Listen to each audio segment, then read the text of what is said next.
2부로 넘어가겠습니다. 직분. 7장 교회의 질서와 정치. 교회의 정치에 대하여, 정치 그러면 부정적인 인식이 있는데 그러시면 안 된다. 교회의 정치는 우리가 불신하고 무시하고 무감각해지고 그냥 포기하고 이럴 수 없어요. 왜냐하면 하나님의 통치와 연결되어 있기 때문에. 하나님의 다스림이 현실적으로는 보이는 걸로는 교회 정치로 연결되어져 있기 때문에 여기에 관심을 갖고 잘 알고 이해하고 정말 교회 정치가 정말 하나님의 뜻에 합당하게 이루어지고 있는가 봐야 합니다. 그것이 하나님의 나라가 현실적으로 우리 눈에 보이는 것으로 이루어지는 방법이기 때문입니다. 그것을 기억하시고 교회 정치를 생각하실 수 있어야 되고요. 교회는 질서 있는 기관이다. 처음에 얘기하고 있죠. 117조 교회의 정치가 필요하다. 하나님은 공의의 하나님이시고 질서의 하나님이시기 때문에 교회는 질서 있는 기관이다. 말씀을 주시고 성례를 주신 이유, 이것 때문이다. 말씀을 통해서 또 성례를 통하여 교회가 질서 있는 기관으로 세워져 가게끔 하나님께서 우리에게 허락해 주신 것이다. 이렇게 이해를 하고 있어야 합니다. 그러니까 성례가, 이게 실질적으로는 성례가 굉장히 중요한 건데, 교회에서 성례가 그냥 뭐 세례 받고 유아세례 받고 입교하면 의례의 성찬식을 할 때에 참여하는 것, 특별하게 걸림이 없는 예식으로 우리가 인식하기가 쉽잖아요. 근데 그게 아니라는 거죠. 성경적으로는 이게 굉장히 중요한, 하나님께서 우리에게 주신 은혜의 수단인데 아무나 참석하면 안 된다는 겁니다. 회심하지 않은 자가 참석해서는 안 된다는 거예요. 그러니까 회심했느냐 안 했느냐를 우리가 분별할 수 있어야 되는데 분별하기 어려운 거죠. 지금 우리가 교회답지 않게끔 교회가 지금 세워져 있기 때문에 그것을 분별하기조차 어려워진 상황이라는 거예요. 권징이 그래서 사라졌고, 권징은 교회에서 할 수가 없는 상황이 되어버렸고, 그게 굉장히 심각한 상황인 거죠. 하나님께서 성례를 우리에게 주신 이유, 아무나 참여하지 못하게끔 해야 하는 이유, 하나님은 질서의 하나님이시기 때문입니다. 그것을 위하여 하나님께서 우리 교회에 직분을 주셨습니다. 직분으로 구현되는 영적 질서. 예수님께서 우리의 머리시고 우리를 다스리고 계신다고 우리가 분명히 믿고 있는데, 그것을 실질적으로 교회가 그렇게 예수님의 다스림을 받을 수 있도록 하나님께서 우리에게 직분을 주셨어요. 목사, 장로, 집사가 그렇게 하나님께서 가지고 계신 그 목적대로 직분을 잘 감당해야 교회가 질서 있게 세워집니다. 그렇지 않으면 이제 교회가 무질서하게 되는 거죠. 혼란하게 되는 거죠. 그래서 혼란을 겪고 있는 교회가 정말 많잖아요. 너무나도 가슴 아픈 이야기들이 많이 들려오잖아요. 이게 다 이 문제입니다. 교회의 질서와 정치의 목적, 120쪽 아래쪽에 보면은 교회와 성도를 온전케 그리스도의 몸을 세우기 위해, 즉 정치가 있어야 하는 이유가 이런 이유랍니다. 교회가 정말 바르게 세워지기 위해서. 121쪽 하단에 보면은 말씀 또 인용해서 소개하고 있죠. 그리스도의 장성한 분량에 충만하기까지 자라게. 그러니까 이거는 마땅히 있어야 될 것들이에요. 마땅히. 그래서 직분자를 세우는 것이니까 이것은 너무나도 중요한 일이고, 그러니까 정말로 성경적으로 잘 세워져야 하는 것이고, 그래서 우리가 지금 공부를 이렇게 열심히 하고 있는 것입니다. 그 다음으로는 교회 정치 체제를 소개하면서 감독 정치, 회중 정치, 장로 정치 이렇게 소개하고 있잖아요. 세계에 있는 교회들이 이런 분류로 해가지고 정치를 지금 하고 있는데, 지금 그 이름을 그렇게 정한 이유는 누구에게 권위가 있느냐, 이런 이야기거든요. 누구에게 권위가 있느냐, 감독에게 있느냐, 회중에게 있느냐, 장로에게 있느냐. 그런데 우리는 장로 정치가 가장 성경적이라고 믿습니다. 그래서 우리 이제 장로교회로 지금 세워져 있는데요. 근데 문제는, 물론 이게 성경적인 정치 제도가 장로 정치다, 이것도 따져봐야 되지만, 장로 정치 체제를 가지고 있으면서도 성경적으로 정치가 이루어지지 않고 있는 현실, 이게 문제인 거죠. 장로교회이면서도 감독 정치를 하고 있는, 장로교회이면서도 회중 정치를 하고 있는 현실. 근데 문제는 감독 정치를 할 때가 문제가 많이 생기죠. 그나마 회중 정치라고 하면은 그나마 다수가 뭐 다수가 다 잘못하는 경우도 있을 수도 있지만, 다수가 그래도 다 이렇게 관심을 갖고 잘 가려고 하는 상황이기 때문에 그나마 덜 문제가 생긴다면, 현실적으로 감독이 잘못되면 이건 그냥 무너져 버리는 거니까 위험성이 있죠. 그럼 그 사이에 장로 정치는 어떤 것이냐, 이걸 우리가 좀 알고 그것이 정말 성경적으로 잘 우리 교회에 적용되어질 수 있게끔 할 필요가 있습니다. 그래서 이것도 역시 목사들만 알면 되는 것이 아니냐, 아니라는 거죠. 장로들만 알면 되는 것이 아니냐, 아니라는 거죠. 성도님들이 아셔야 합니다. 장로 정치가 뭔지 성도님들이 아셔야 합니다. 그래야 정말 하나님께서 다스리시는 교회, 하나님께서 원래 목적대로 그 방법을 허락하신 대로 그렇게 교회가 세워지는 것이 될 수 있어요. 그리고 그것에 우리 성도님들이 아셔야 순복할 수 있어요. 결정적인 순간에 순종하고 복종할 수 있어요. 이제 이렇게 책을 읽다 보면 이런 질문을 또 하게 됩니다. 언약나무 교회는 혹시 회중 정치를 하고 있는 거 아니냐. 왜냐하면 맨날 성도님들에게 물어보니까 성도님들의 의견을 구하고 성도님들의 의견에 이렇게 따르려고 하고 있으니까. 그러니까 이것도 아직은 장로 정치를 잘 알지 못하기 때문에 생길 수 있는 질문이에요. 우리 교회 주보에 교회 주인이 성도님들이라는 것을 이렇게 표현을 했는데, 장로 정치를 하는데 왜 교회 주인은 성도님이지? 교회 주인은 예수님이지 왜 교회 주인이 성도님이지? 이렇게 이제 질문을 하실 수가 있는데, 당연히 교회 주인은 예수님이시죠. 예수님이 교회의 머리이신 것을 부정하는 표현이 아닙니다. 장로교회 정치를 이야기하고 있는 거예요. 그러니까 이것을 제대로 알지 못하니까 그 표현을 보고 오해를 하고 또 때로는 질문을 하게 되고 이런 거예요. 우리 교회에 있는 표현은요, 장로교회 헌법에 있는 표현이에요. 헌법에 그렇게 돼 있어요. 그래서 공동의회를 하는 거예요. 아니면 공동의회를 가질 필요가 없어요. 장로교회의 정치가 장로님들이 권위를 갖고 당회에서 결정하면 되는 거 아니야? 이렇게 생각하시면 공동의회를 가질 필요가 없어요.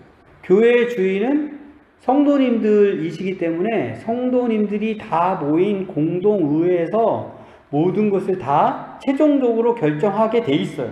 장로교회는 그렇게 돼 있습니다. 원래가 그런 거예요. 그래서 그 표현을 우리 주보에 그렇게 실은 거예요. 그거 잘 이해하셔야 돼요, 우리 성도님들이. 그러면 당회는 왜 필요하냐? 이제 나중에 이제 직분 얘기할 때 또 나오긴 할 것 같은데, 간단하게 먼저 말씀을 드리면, 당회는 뭐냐면요, 그 공동의회의 결정이 하나님의 말씀에 비추어 잘못됐느냐, 잘하는 것이냐, 이 판단을 성도님들이 못할 수 있기 때문에 그것을 당회가 하는 거예요. 그래서 당회가 필요한 거예요. 그렇게 이해하셔야 돼요. 그러니까 회중 정치는 어떻게 되는 거냐면, 성도님들이 이것이 하나님의 뜻이냐 아니냐까지도 판단하는 거예요.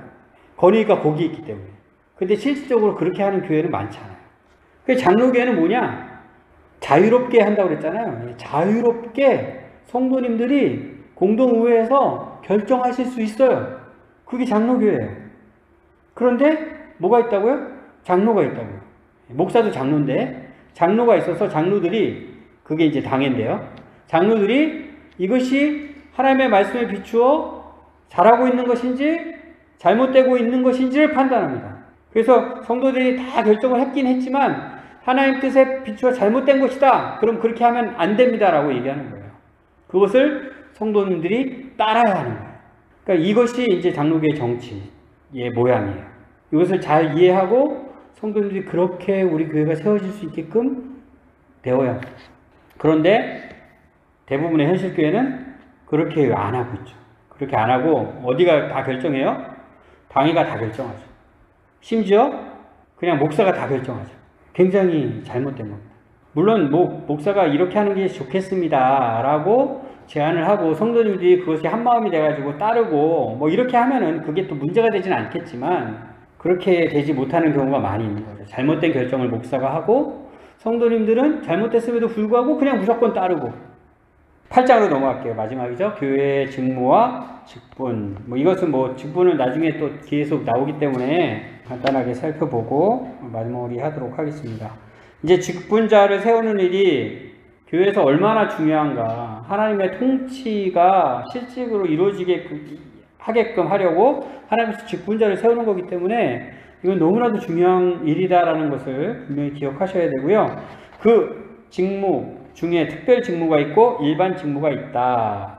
성경에 나오는 직분들 중에서 초대교회 때 신약 성경이 완성되지 않았을 때 그때까지 있었던 직무를 특별 직무라고 하는 겁니다. 그리고 일반 직무는 그 이후에 성경이 이제 완성이 된 이후에도 계속적으로 교회에 필요한 직분, 그것을 일반 직무라고 하는 거예요. 그래서 초대교회 때 필요했던 직분은 사도, 선지자, 이제 성경에는 복음 전하는 자 이렇게 번역되어 있는 부분이 있거든요. 복음 전하는 자. 그러니까 복음을 지금도 우리가 전하잖아요. 그래서 표현이 좀 혼동이 되는데 당시에 복음 전하는 자가 특별한 직무예요. 지금 복음 전하는 자랑 좀 다른 겁니다. 개념이. 그래서 하나님께서 주신 말씀으로 복음 전하는 자들을 특별한 직무라고 이렇게 구별을 해놓고, 이제 우리가 이제 관심 가져야 될 것은 일반 직무, 목사, 교사, 장로, 집사 이렇게 소개하고 있잖아요. 여기서 교사는 우리가 조금 혼동될 수가 있는데, 성경에 나오는 교사는 지금 이제 주일학교에서 가르치는 교사를 이야기하는 것이 아니고 신학교 교수 정도라고 생각하시면 좋아요. 신학교 교수, 목사를 가르치는 선생님, 그렇게 교사를 생각을 하시는 게 어울립니다. 그래서 목사도 뭐 지금 신학교 교수도 마찬가지인데 다 목사 안수 바꾸서 교수하거든요. 그러니까 또 목사이기도 하고, 그리고 또 목사가 또 장로이기도 하고, 그래서 이 목사, 교사, 장로는 다 한꺼번에 묶으면 다 장로예요. 그리고 집사가 있고요. 그래서 우리 교단의 헌법에 가면은 이 장로와 집사를 뭐라고 소개하냐면 항존직 이렇게 소개해요. 항존직. 혹시 들어보신 적이 있을 거예요. 항존직. 그런데 이것은 신학교 들어갈 때까지도 막 헷갈리는 내용인데, 항존직 이 표현 때문에 한번 안수를 받으면 죽을 때까지 장로입니다. 죽을 때까지 목사입니다. 죽을 때까지 집사입니다. 이렇게 이해를 하실 때가 있어요. 항존직이라는 표현 때문에. 근데 그런 표현이 아닙니다. 항존직은 그런 표현이 아니고 항상 있어야 할 직분이다. 교회를 위하여 항상 있어야 할 직분이다. 이런 표현이에요. 그러니까 교회가 세워지면 그 교회는 장로가 세워져야 한다. 그 교회는 집사가 세워져야 한다. 이런 표현이에요. 그래서 우리 교회도 장로와 집사를 좀 세우려고 하는 겁니다. 물론 목사도 장로이기 때문에 장로는 이미 세워졌다고 할 수 있어요. 말씀을 전하는 장로는 이미 세워졌다고 할 수 있는데 반드시 장로와 집사가 교회에 항상 세워져야 한다. 이런 의미로 항존직이라는 의미가 있습니다. 그러니까 이제 직분을 받으시는 분들의 임기도 우리가 고민을 해야 돼요. 우리 교단 헌법에는 70세 정년으로 되어 있어요. 그런데 직분이 하나님께서 교회를 섬기기 위하여, 교회에 필요한 역할을 감당하기 위하여 세우셨다라는 것에 관심을 갖고 임기도 우리가 생각을 해야 돼요. 10세 정년이니까 그때까지 뭐 계속 섬기십시오. 굳이 이렇게 할 필요는 없어요. 그러니까 이런 고민도 우리가 좀 해볼 필요는 있다라는 말씀을 드리고요. 중간에 이제 신사도주의 이런 얘기 나오죠. 계시의 완성을 부정하는, 하나님께서 지금도 우리에게 계시의 말씀을 주신다라고 생각하는 사람들이 있다는 거예요. 그것은 우리가 인정하지 않습니다. 신구약 성경이 완전하게 하나님께서 우리에게 필요한 모든 말씀을 이미 주셨다라는 게 우리의 믿음입니다. 그래서 우리의 어떠한 생각도, 우리의 어떤 판단도 오직 신구약 성경에 의거해서 하나님의 뜻인지 아닌지를 분별할 수 있어야 합니다. 그것 외에 다른 것으로 자꾸 이야기하는 사람들은 조심해야 합니다. 위험 인물로 생각하셔야 돼요. 그리고 이제 직분자는 하나님이 세우신다. 우리가 사람이 세우는 것 같지만 하나님이 세우시는 것이다. 그래서 하나님께서 직분자를 세우시는 그 일에 우리가 정말 조심스럽게 참여해야 돼요. 하나님께서 우리를 사용하시거든요. 하나님의 도구로 사용하시니까 직분자로 세워지는 자나 또 투표를 통하여 그분을 세우는 성도님들이나 다 하나님의 도구로 하나님께서 세우신 직분자를 세워야 하는데 우리가 어떻게 세워야 하는지 잘 알고 세울 수 있어야겠습니다. 하나님께서 세우신다라는 것을 기억할 때 직분자를 왜 세우는가, 예, 이것도 우리가 잘못된 생각을 할 수 있거든요. 조심해야 되고요. 직분자를 세우는 절차도 잘못할 수 있어요. 하나님하고 상관없이 우리 마음대로 막 그냥 세우는 식이 될 수도 있어요. 어떤 조건을 가진 분을 직분자를 세워야 되느냐, 이것도 문제가 될 수 있어요. 굉장히 조심스럽게 이런 것들을 정말 하나님께서 세우시는 직분자가 세워줄 수 있게끔 살펴볼 수 있어야 한다. 우리의 생각은 언제나 오염될 수 있다. 우리 교회에 하나님께서 그러면 직분자를 세우려고 하느냐? 그 생각을 할 수 있어야겠죠. 어떤 일을 그 직분자가 감당해야 하느냐? 그리고 직분자는 직분자대로 그러면 하나님께서 내가 그 일을 하는 것을 기뻐하시느냐? 이런 질문을 할 수 있어야 되고요. 우리 성도님들도 그분을 통해서 하나님께서 우리 교회를 이렇게 섬기려고 하시는구나 라는 생각도 하실 수 있어야 합니다. 그것들을 살피면서 우리가 직분자를 세워야겠습니다. 누가 직분자의 소명을 받는가? 하나님의 소명을 받아야 된다. 하나님의 부르심을 받아야 된다. 우리가 소명을 받아야 돼요. 이게 목사인 저도 마찬가지거든요. 이 부르심을 이게 확인한다는 게 결코 쉬운 게 아니에요. 다른 직분을 받으시는 분들도 마찬가지입니다. 이것을 위하여 기도해야 합니다. 하나님께서 확신을 주실 때까지.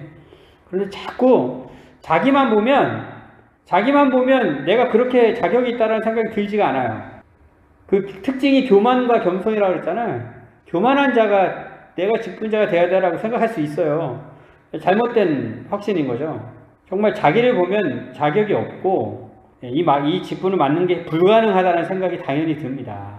안 돼요. 안 되는 건데, 그런데 교회를 보고 하나님을 보고 하나님을 바라보고 교회를 생각하면서 하나님께서 나를 이 교회를 위하여 부르시고 계신가? 라는 질문을 하셔야 돼요. 정말 교회를 사랑해야 돼요. 정말 교회를 사랑해야 돼요. 정말 교회를 위하는 마음 하나님께서 주셔야 합니다. 그런 마음 가운데 하나님의 부르심을 우리가 발견할 수 있을 것입니다.